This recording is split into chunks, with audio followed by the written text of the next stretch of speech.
No primeiro documentário, você vai ver a trajetória do líder da Revolução Russa de 1917, Vladimir Ilyich Ulyanov, o Lenin. Suas ideias baseadas no pensamento de Karl Marx transformaram o mundo, alimentando sonhos e utopias e criaram um mito revolucionário à sua volta.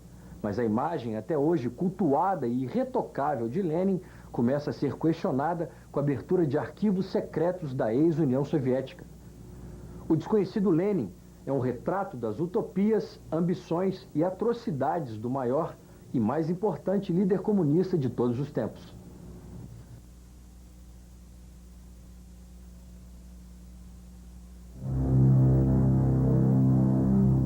De agosto de 1918. Telegrama para os líderes do Partido Bolchevista na região de Penza. Camaradas, a revolta dos camponeses em suas 5 áreas deve ser reprimida. Não tenham piedade. Deixo a vocês o dever de garantir que a população de centenas de quilômetros testemunhe, estremeça, entenda e espalhe esta mensagem. Os bolchevistas matam e continuarão matando todos os kulaks sanguinários. Telegrafem avisando que esta mensagem foi recebida e as ordens nela contidas executadas. Atenciosamente, Lenin. PS. Encontrem mais gente impiedosa. O autor desse terrível telegrama é uma figura-chave na história do mundo, Lenin. Em seu nome, milhões de pessoas mudaram o mundo e milhões morreram.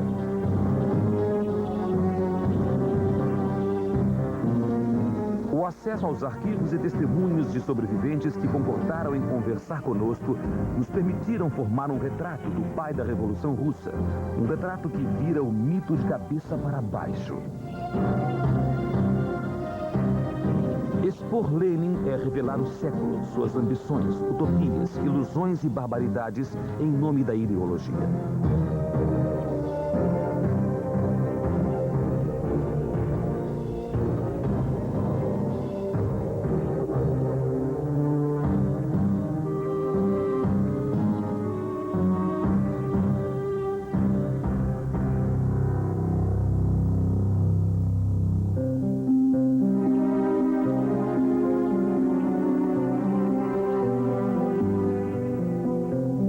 Começou em Simbirsk, uma pequena cidade provinciana no centro da Rússia, às margens do Volga e a 700 quilômetros de Moscou. Esta era a terra natal de Vladimir Ilyich Ulyanov, o futuro Lenin, nascido em 20 de abril de 1870. Eles eram uma família unida e bem de vida, com 6 filhos. Muito longe da imagem de proletariado encontrada nas biografias oficiais. Lenin tinha ancestrais russos, mas o que fora escondido até agora é o fato de que ele também tinha sangue mongol, alemão, judeu e sueco.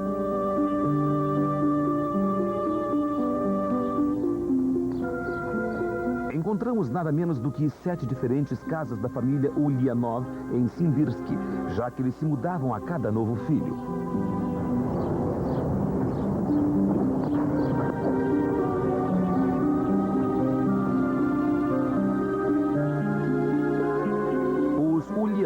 Passavam o verão em sua casa de campo, em Kokoshkino, uma região reservada para casas de férias de dignitários da província.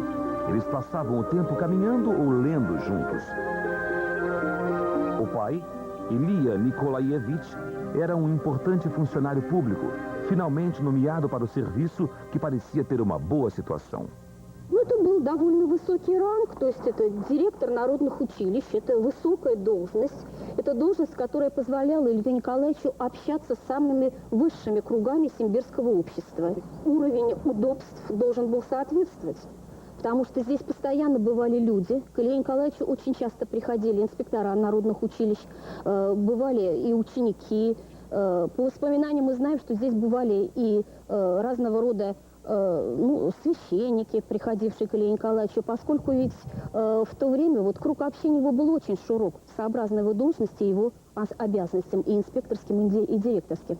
И ему приходилось общаться с очень разнообразным кругом людей.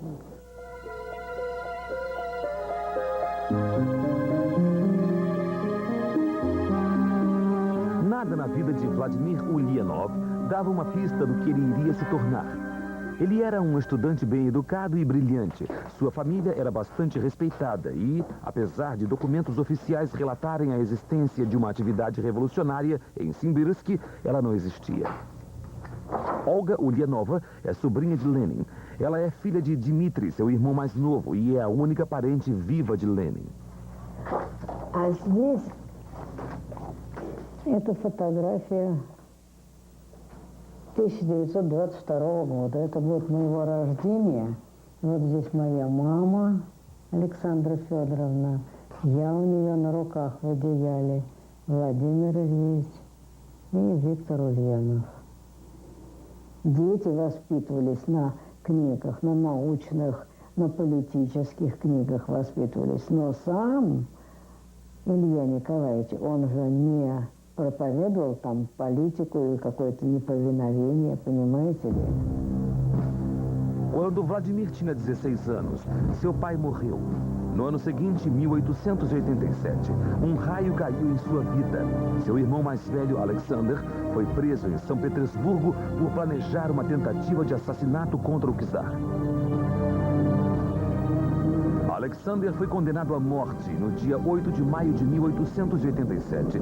Foi enforcado juntamente com 5 conspiradores na sinistra fortaleza de Schlesselburg, às margens do rio Neva, perto de São Petersburgo.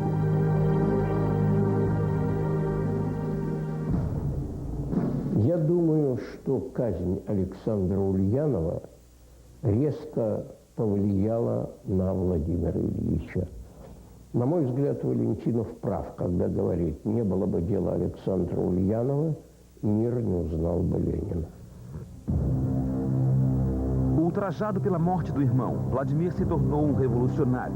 Ele foi preso, encarcerado e exilado por 2 anos em Shoshenskoye, na Sibéria. Foi lá que se casou com Krupskaya, uma socialista militante.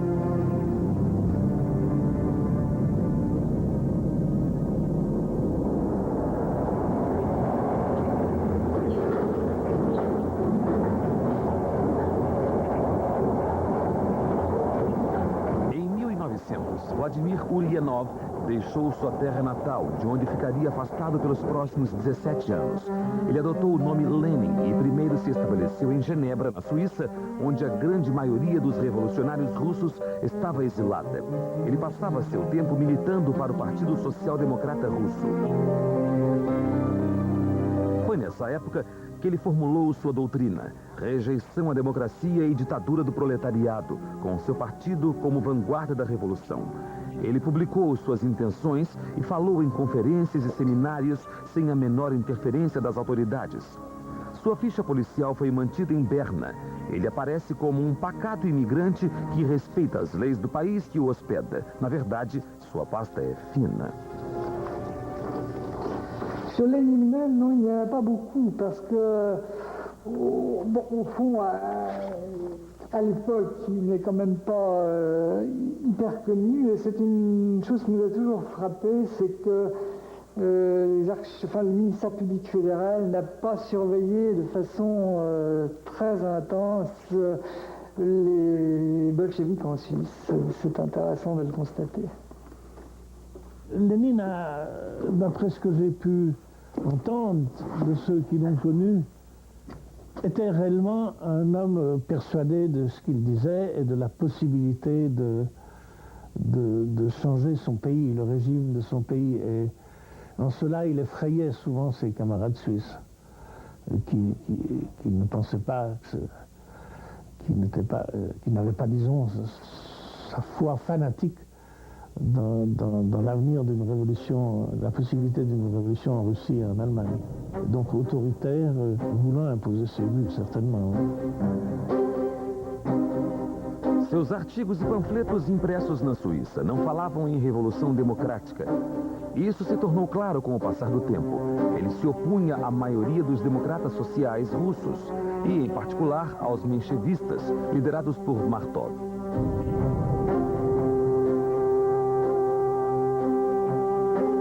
A sobrinha de Martov, Tamara Popova, se lembra. Марков был всегда очень принципиален, и он всегда говорил, что Ленин немножко лукавит. Ну, Ленин всегда старался держаться на высоте.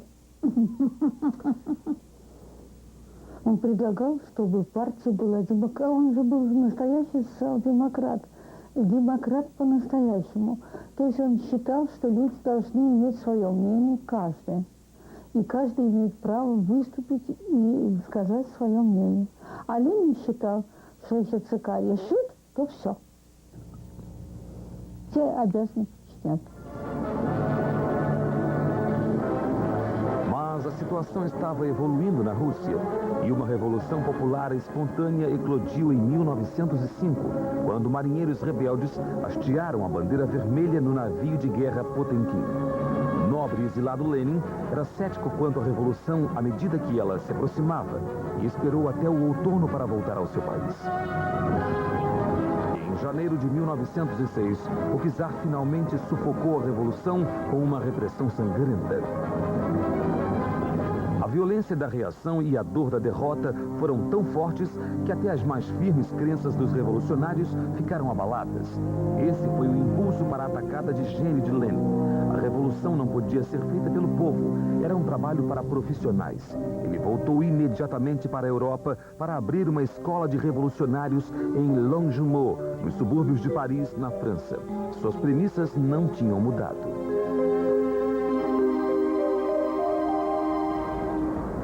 Lénine avait une école dans le fond, là-bas. Oui. C'était un atelier de serrurerie, et c'est encore un atelier de serrurerie. Ça, c'est tout à fait drôle. Et ils avaient prévu, en cas de répression de la police, une issue au fond, là-bas, de l'atelier.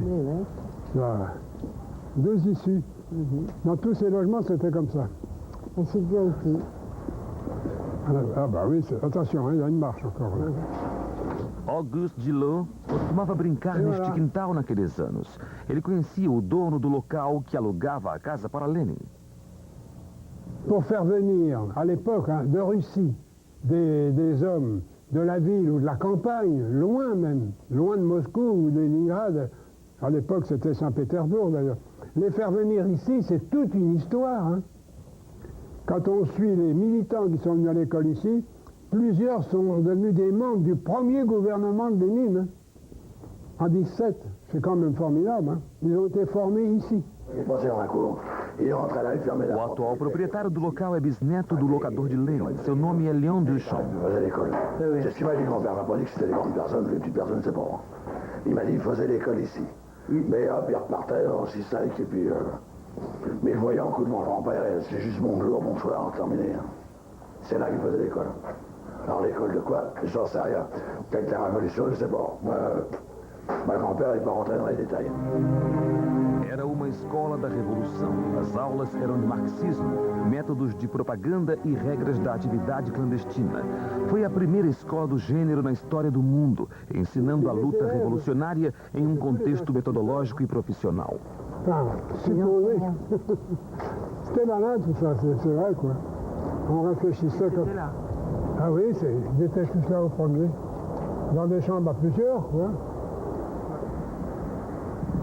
Dentre os 14 estudantes estavam os futuros líderes da revolução. Após 2 meses de curso, eles voltaram para a Rússia para lançar o fomento da discórdia. Lenin os seguiu, mas como era exilado, foi obrigado a se estabelecer na Cracóvia, na Polônia austríaca, perto da fronteira russa. Este foi um importante ponto de virada na vida política e privada de Lenin. Na verdade, ele se apaixonou. Na Polônia, ele alugou uma casa nas Tatras e fez longas caminhadas pelas montanhas com sua mulher Krupskaya e Inês Armand, uma militante bolchevista. A amizade que ele tinha pela jovem gradualmente se tornou amor. O caso de Lenin com Inês Armand permaneceu secreto por mais de 80 anos. Filmamos 2 documentos dos arquivos do partido que provam sua ligação. Primeiro, uma carta escrita em Paris. É difícil para mim suportar a dor da nossa separação, meu querido. Eu ainda não tinha me apaixonado em Paris. Se eu apenas pudesse vê-lo, apenas vê-lo, nem preciso beijá-lo.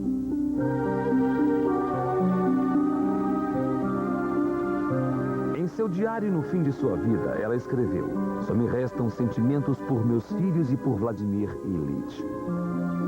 И Крупская была свидетелем этого, да. Любовь втроем, будем говорить так. Они любили друг друга. Теперь об этом уже все хорошо и прекрасно знают. Вопрос стал даже о разводе между Лениным и Крупской. Крупская предлагала Ленину развод. Это уже было после Октябрьской революции. Но Ленин от развода отказался.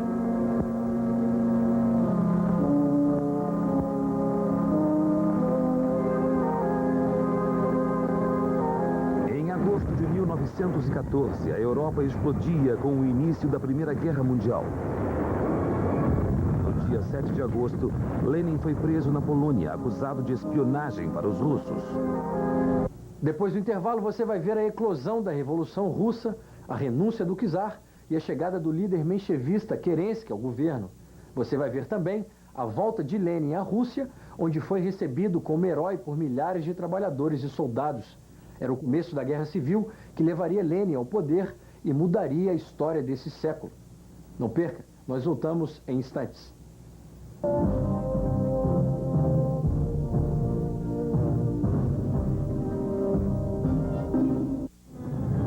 Entre 1914 e 1916, os russos sofreram uma derrota após a outra.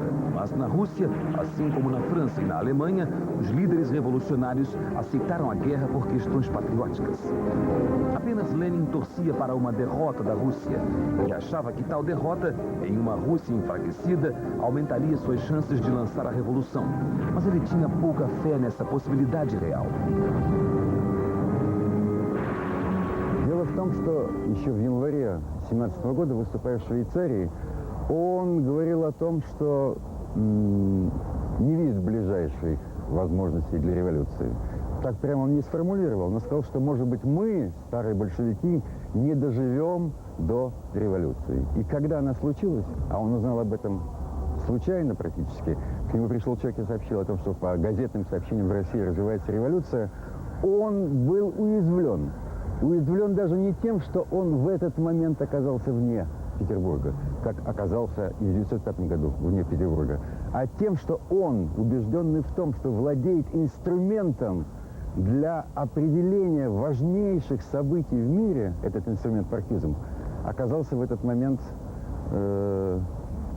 неподготовленным. И думаю, что это было для него не в меньшей степени,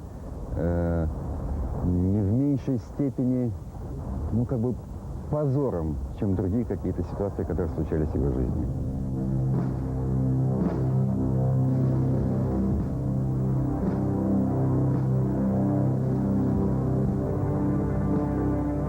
Lenin estava errado.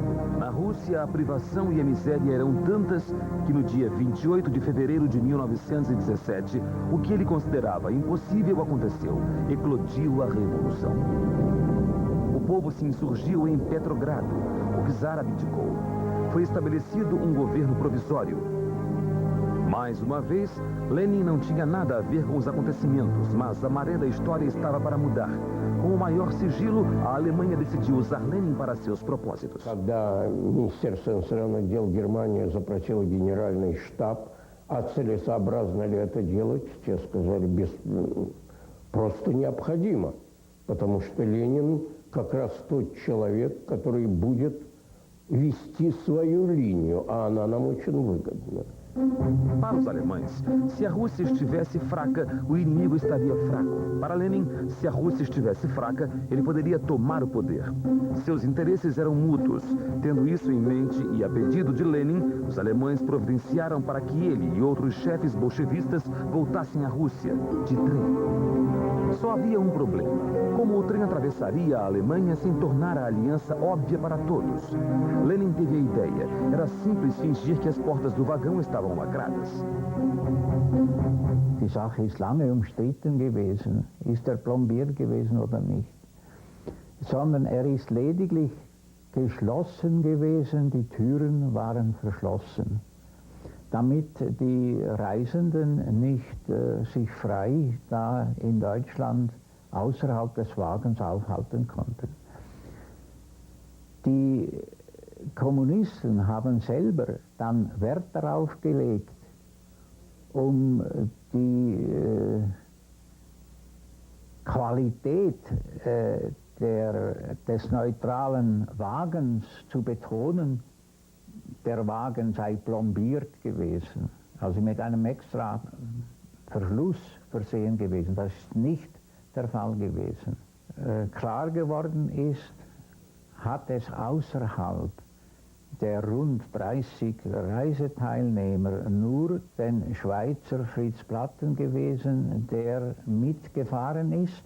Zudem 2 deutsche Offiziere, aber in einem anderen Abteil. Este documento é, no mínimo, surpreendente. É uma carta de Ludendorff, o chefe de Estado-Maior do Kaiser, para o chefe da inteligência militar alemã. Ludendorff o parabenizava pelo calibre de seu trabalho com Lenin, enfatizando que a principal realização da operação fora a volta de Lenin à Rússia. Ao chegar a Petrogrado, Lenin não podia acreditar em seus olhos. Milhares de trabalhadores e soldados o esperavam. Ele imediatamente previu a Revolução Socialista Mundial, na qual ele não acreditava poucas semanas antes.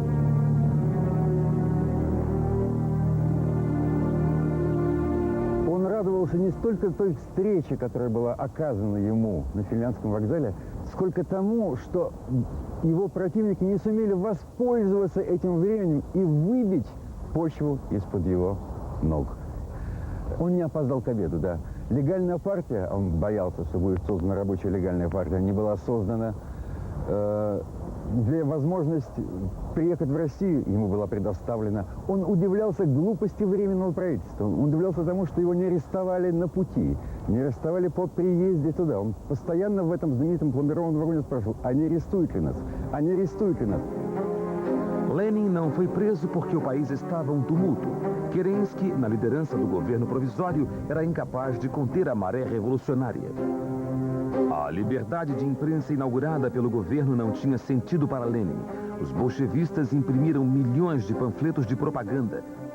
Eles lançaram 41 jornais.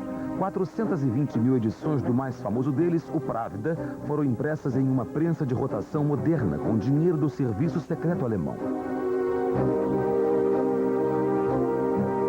Es ist bekannt, dass die deutsche Regierung mehrere Millionen Mark im Gesamten zur Revolutionierung Russlands zur Verfügung gestellt hat zur Vorbereitung, um die revolutionäre Stimmung anzuheizen. Es gibt ganz eindeutige Belege, darüber besteht kein Zweifel. Ich kann Ihnen hier ein Dokument, eine Anweisung der deutschen Reichsregierung an das Reichsschatzamt existiert, wonach für Propaganda, ich zitiere, in Russland hier 5 Millionen Mark zur Verfügung gestellt werden. Das ist einer der Beweise. Es gibt verschiedene derartige Hinweise, die ganz klar belegen, dass diese Revolution mit deutschen Mitteln unterstützt worden ist. Os objetivos dos chefes de Estado-Maior alemães eram óbvios. Se os bolchevistas tomassem o poder e assinassem um acordo de paz bilateral com os alemães, a guerra só continuaria em um front, contra a França. O governo francês entendeu muito bem a estratégia e mandou o seu serviço secreto ir até o fundo das relações entre os bolchevistas e os alemães. Nossa investigação nos levou a alguns desses relatórios do serviço secreto francês.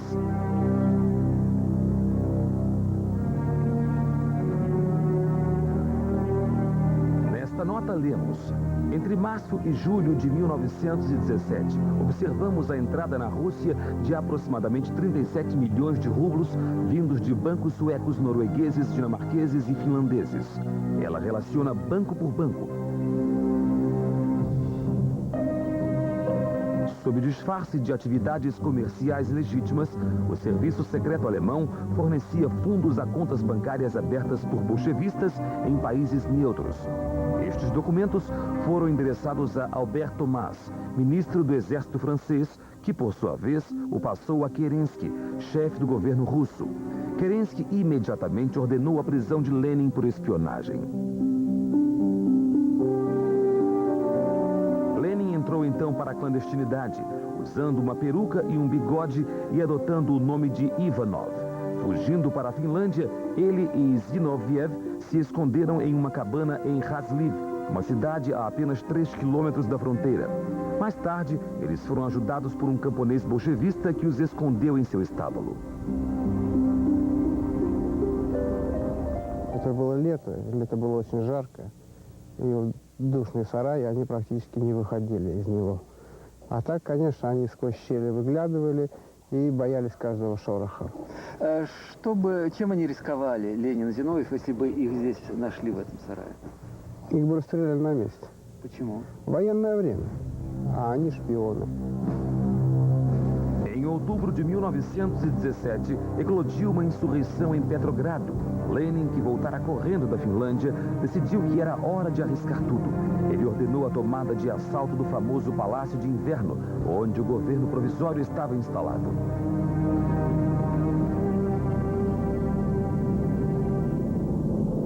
Não existem imagens autênticas do acontecimento sobre o qual baseia-se toda a história soviética. Temos apenas vários filmes de propaganda rodados após o evento. O épico evento relatado por estes filmes não tem nada a ver com a realidade vivida por Mikhail Gurevich. À la prise de Palais d'Hiver, où a siégé le gouvernement de Kerensky avec Antonov Ovsyannikov. Je n'étais pas avec Antonov Ovsyannikov, mais j'étais dans la foule qui a attaqué.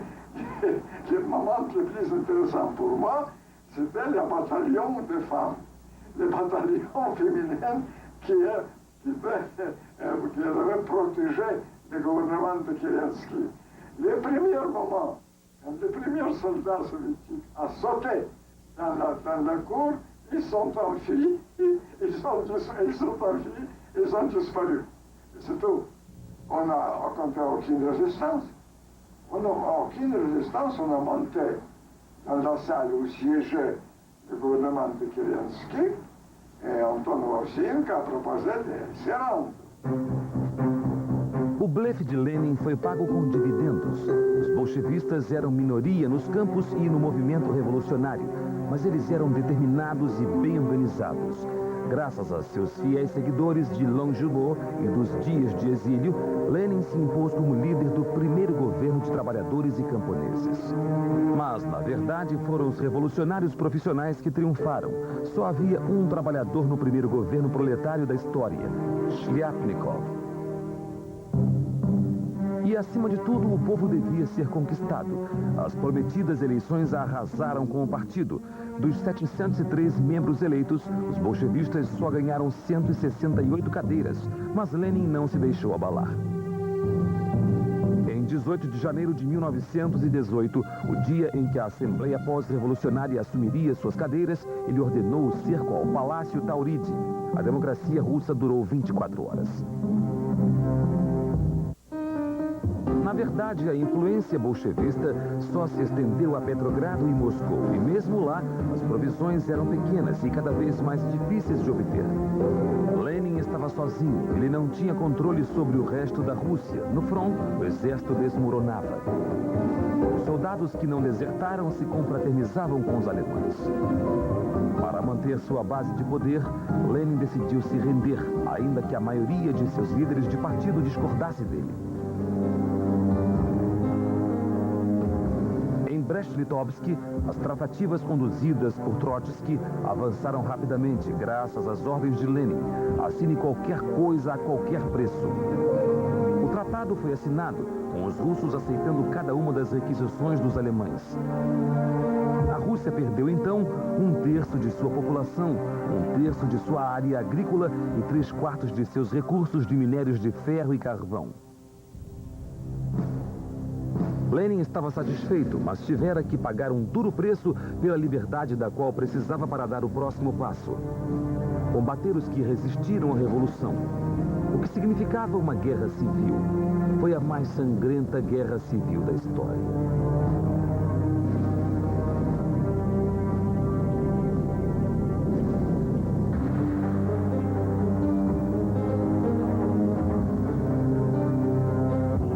Bolchevistas e o exército branco se aproximavam em 3 frontes, e os alemães entenderam que se Lenin caísse, isso significaria a guerra de novo. Assim, Lenin conseguiu a ajuda de que tanto precisava. Um telegrama de julho de 1918 do embaixador alemão em Moscou diz: a política de entendimento entre a Alemanha e a Rússia precisa de 3 milhões de marcos em ouro por mês. Caso a situação requeira, esta soma poderá ser bem maior. Com seu regime em perigo, Lenin lançou um novo slogan: a situação é extrema, devemos exercer um terror extremo. E foi isso que ele fez. Para impor este terror, ele precisaria de homens e suprimentos.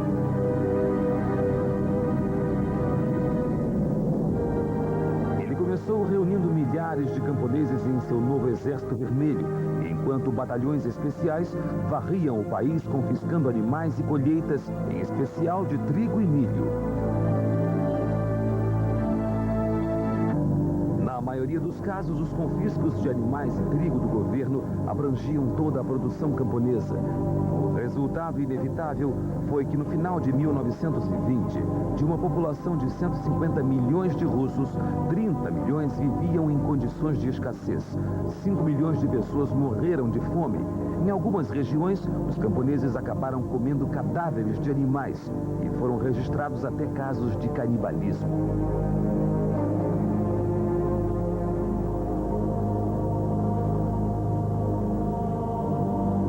Deixando os camponeses russos morrerem de fome, Lenin atingia um duplo objetivo. Ele reprimia regiões inteiras onde encontrava opositores e colocava o único obstáculo real ao poder supremo aos seus pés, a Igreja Ortodoxa. Daqui a pouco, Lenin declara guerra à Igreja Ortodoxa Russa e confisca todos os seus bens. Nas cidades, as greves são duramente reprimidas pelo governo bolchevista. A formação da Internacional Comunista alimenta ainda mais o sonho de Lenin de uma revolução mundial. Já, depois...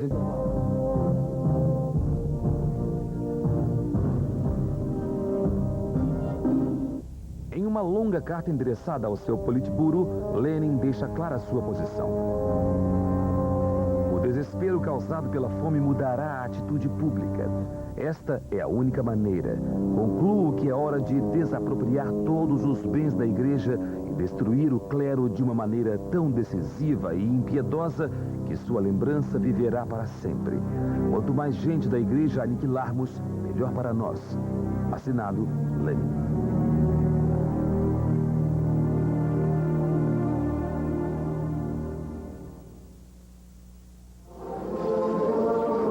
As ordens de Lenin foram cumpridas literalmente. Os bens da igreja foram desapropriados sob o pretexto de que seriam vendidos para comprar comida para o povo. Os membros do clero foram presos, encarcerados e executados com ou sem julgamento.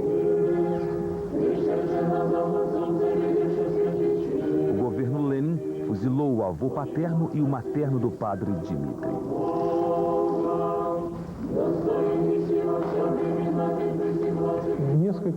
Я думаю, несколько тысяч священников. Священников, диаконов?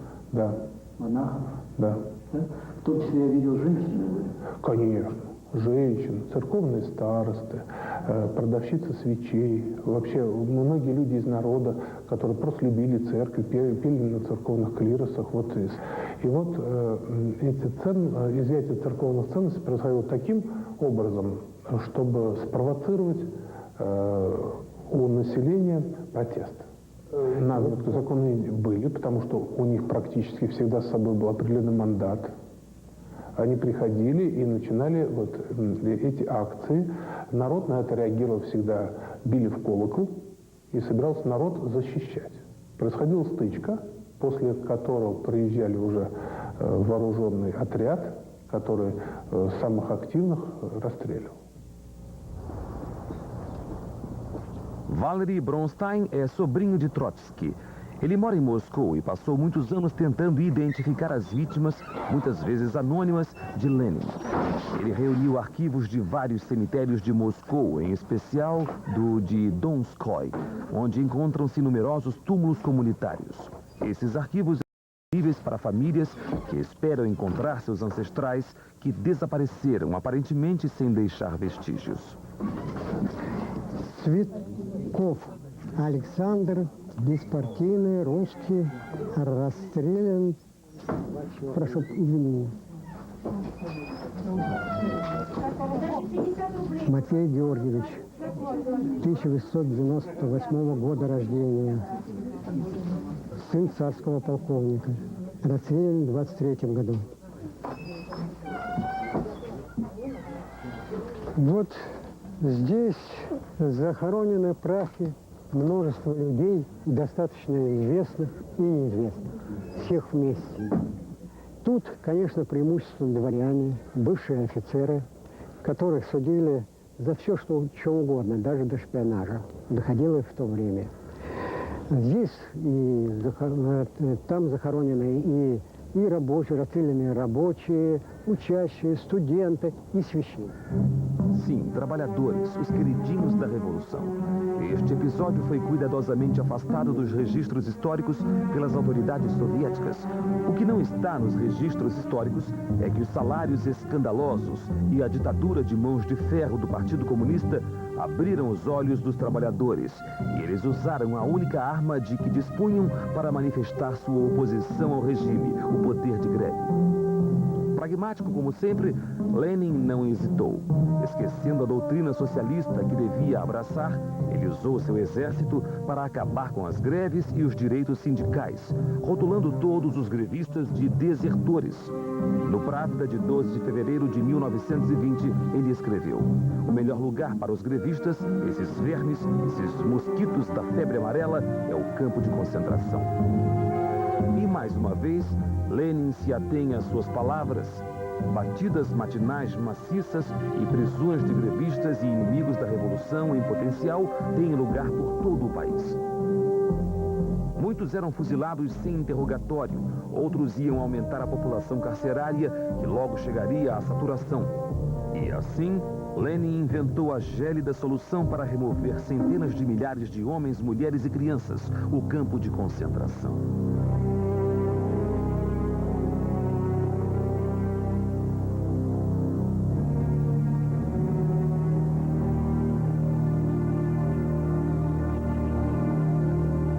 Arquivos do partido em Moscou, na seção reservada a Lenin, que abrange diversas salas fortificadas no subsolo, dentre 35 mil documentos escritos e assinados por Lenin, encontramos um decreto datado de março de 1919.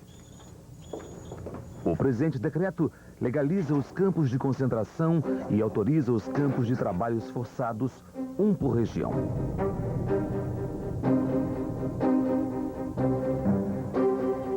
Foi assinado por Vladimir Ulyanov, entre parênteses, Lenin. E foi ratificado por Felix Dzerzhinsky, chefe da polícia política.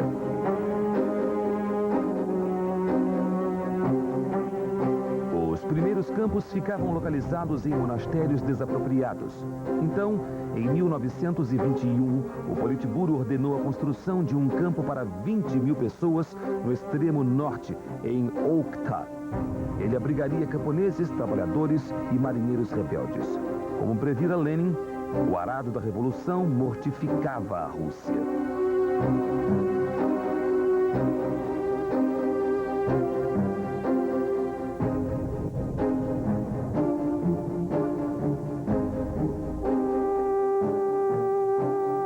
Lenin só tinha mais um objetivo que ele perseguia desde os primeiros anos de exílio, a Revolução Mundial.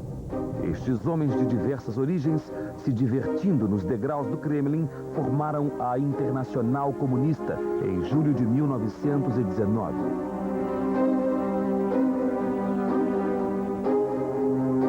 Eles eram a vanguarda de uma operação clandestina que mudaria o curso da história.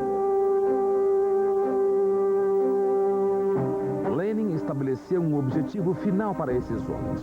Todos revolucionários profissionais. Esta é a gravação oficial.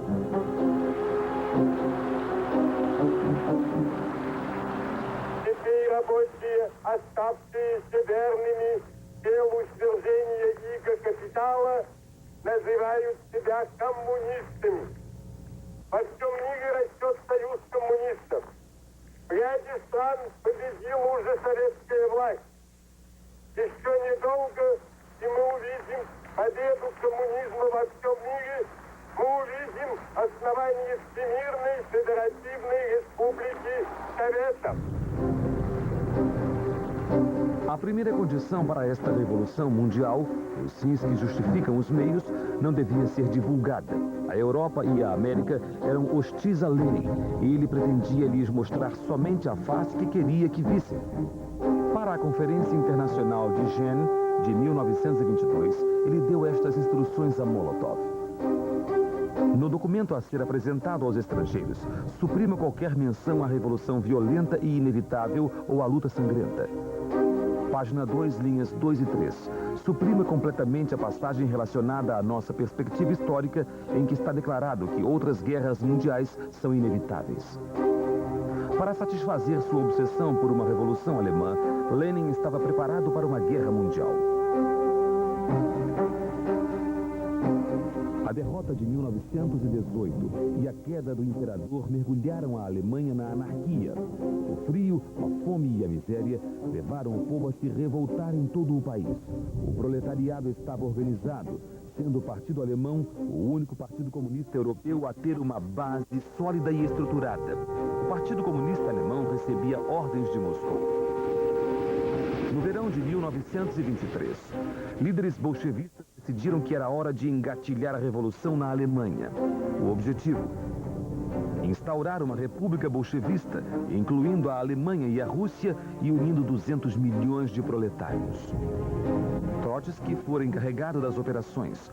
Seu primeiro passo era ordenar a infiltração da elite dos generais bolchevistas na Alemanha.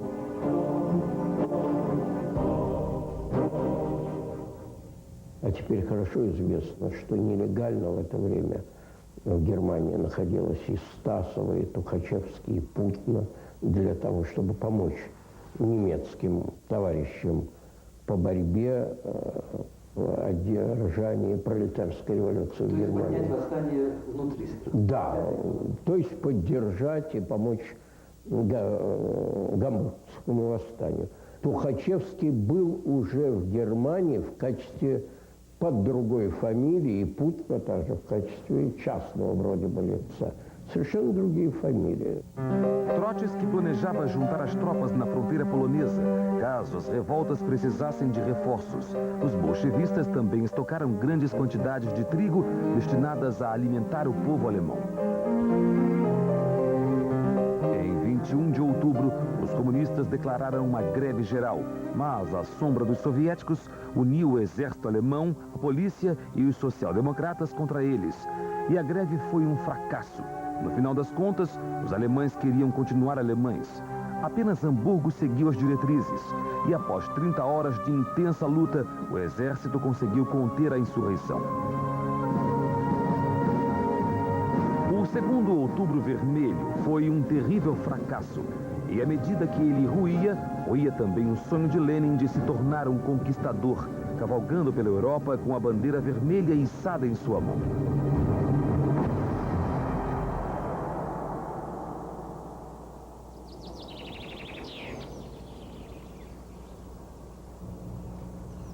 Gorky, a 40 quilômetros de Moscou. Desde 1921, Lenin passava a maior parte do tempo em esplêndido isolamento nesta impressionante propriedade. Paralisado pela arteriosclerose no cérebro e com uma incontinência intermitente, o líder do primeiro Estado comunista soviético passava seus melhores dias indo e vindo do vilarejo. Ele até parava para conversar com os aldeões, os camponeses que ele nunca tinha conhecido ou compreendido.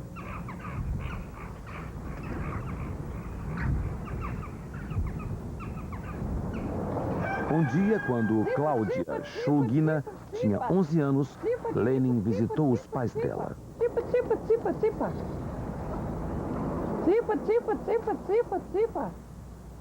Дверь открылся, и Ленин, значит, вошел и стоит на пороге. И снял шапку.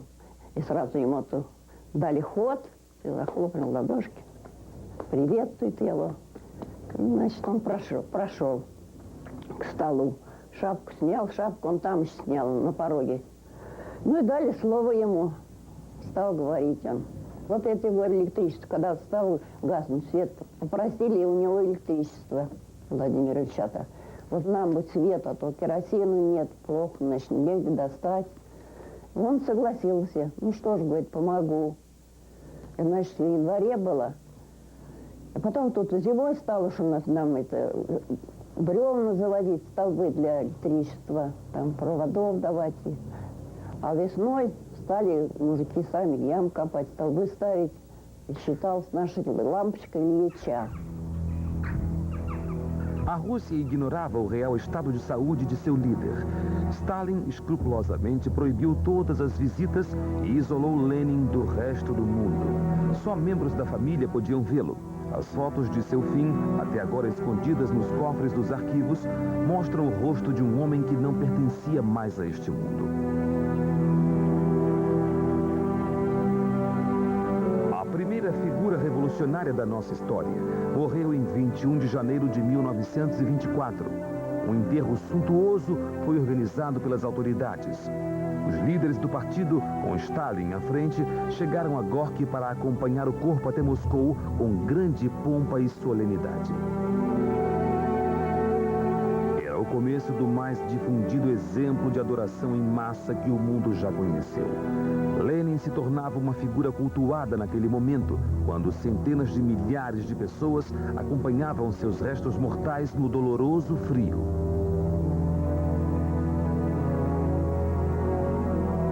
Evgenia Schister, uma jovem militante comunista, estava na multidão. Значит, мы сразу прошли в зал.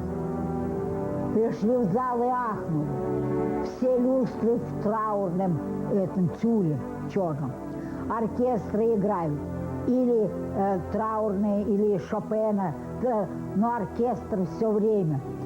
Чередовались эти музыканты или как-то сплошные. И гора цветов. Там, наверное, было венков, ну, тысячи. Это все в центре. Ну уж мы такие были несчастные. И уже тут-то мы уже могли заплакать и все прочее. Прошли. O fervor marcou o nascimento de um mito que duraria 70 anos. Pela primeira vez na história, um homem foi embalsamado e apresentado às massas devotadas.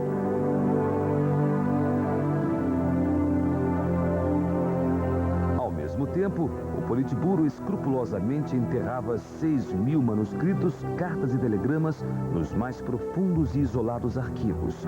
Nada mais comprometia a imagem sagrada do humano, tolerante e querido Lenin, que havia falecido.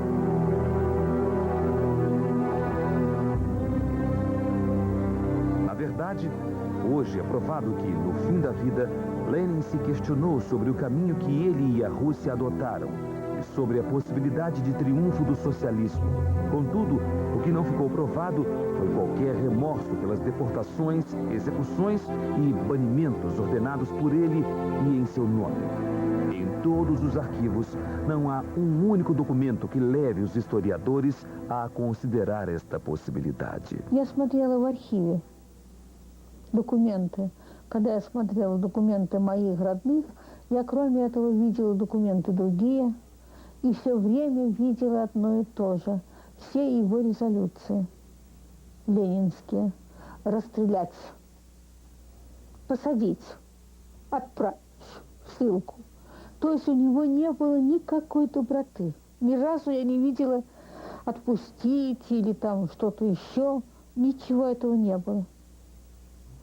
Поэтому я думаю, что Сталин продолжал дело Ленина по-настоящему. он продолжал. O próximo documentário da semana, Líderes Polêmicos, vai mostrar um dos mais cruéis ditadores do século XX, que se manteve no poder durante 32 anos. Não perca, Mobutu, o Rei do Zaire.